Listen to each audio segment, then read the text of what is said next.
တိတ်တီအောင်ရေစံကျွန်းနဲ့ဖျားကိုဖူးမြော်ရန်အတွက်မြောက်တကုံဇရာမုနိဖျားဝင်းထဲကိုရောက်ရှိလို့လာခဲ့ပါပြီရှင်ဇရာမုနိဖျားဝင်းထဲမှာ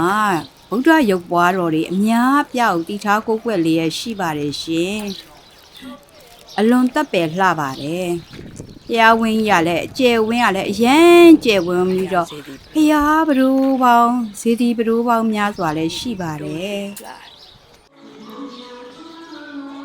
ကျမတို့ကတော့ဒီရေစံကျွန်းနဲ့ဖျားရှိမှာတရားရှိလုံးပရိသွားပြီးတော့ထိုင်စိတ်ခဲ့ပါတယ်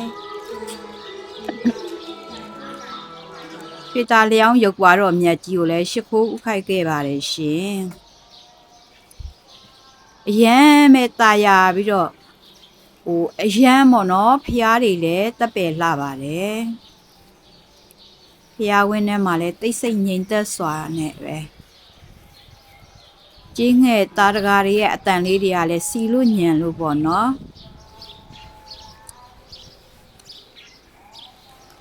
ကျမတို့ရောက်တဲ့အချိန်မှာပဲ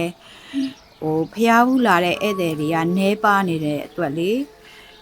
တရားထိုင်ခဲ့ရတာလည်းကောင်းပါတယ်ရှင်ဒါကတော့တိတ်တီအောင်ရေစံကျွန်းနဲ့ဖျားရှိတဲ့ဖျားပရဝုံဝင်းအတွင်းမှာရှင်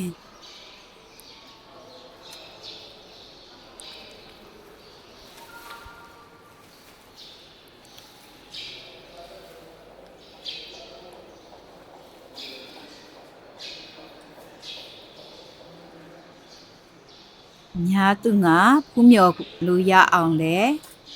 တင်ဆက်ပေးထားပါတယ်ရှင်